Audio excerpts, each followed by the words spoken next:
Even Diana's family was like, these women are not the same. The family dynamics were a whole circus.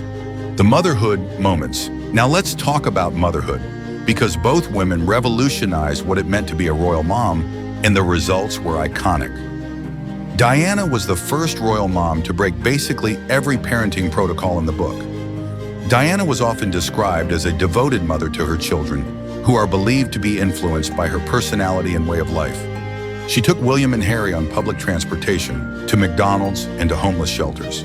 The royal staff probably needed therapy after Diana's parenting style. She wanted her boys to understand real life, not just the bubble of royalty. When other royal kids were learning about proper napkin folding, William and Harry were learning about homelessness and social issues. Diana literally said, "My kids are going to be woke before woke was even a thing." Meghan brought her own revolutionary approach to royal motherhood. Meghan gave birth to a son, Archie, on May 6, 2019, and then she gave birth to a daughter, Lilibet, on June 4, 2021. But she did it her way. No royal photo call immediately after birth, no extensive christening ceremony, and definitely no letting the public dictate how she raised her children.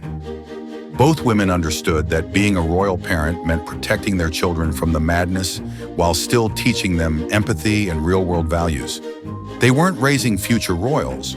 They were raising future humans. The Great Escape. And then came the exits. Oh, honey, this is where both women showed us what happens when you push a strong woman too far.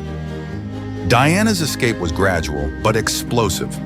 The marital breakdown became increasingly apparent amid mutual recriminations, tell-all biographies, and admissions of infidelity on both sides, and the couple formally separated in 1992. She gave Andrew Morton that secret interview for his book, essentially throwing a grenade into the royal family's carefully constructed image.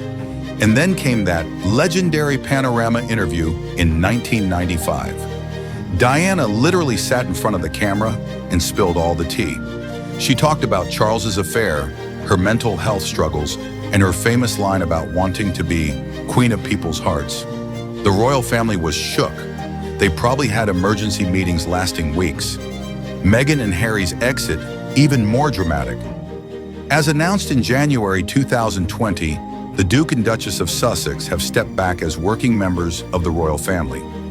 They didn't just leave, they fled to California and signed deals with Netflix and Spotify faster than you could say financial independence.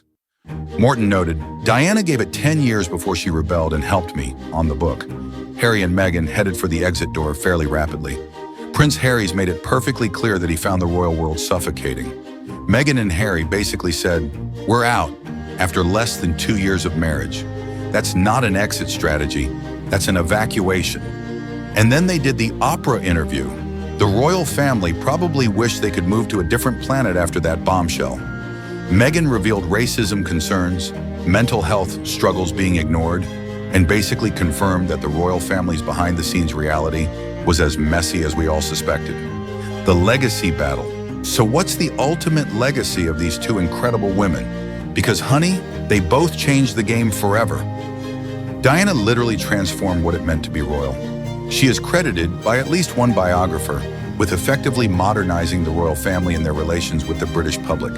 She made it okay for royals to show emotion, to hug people, to talk about real issues instead of just waving from balconies.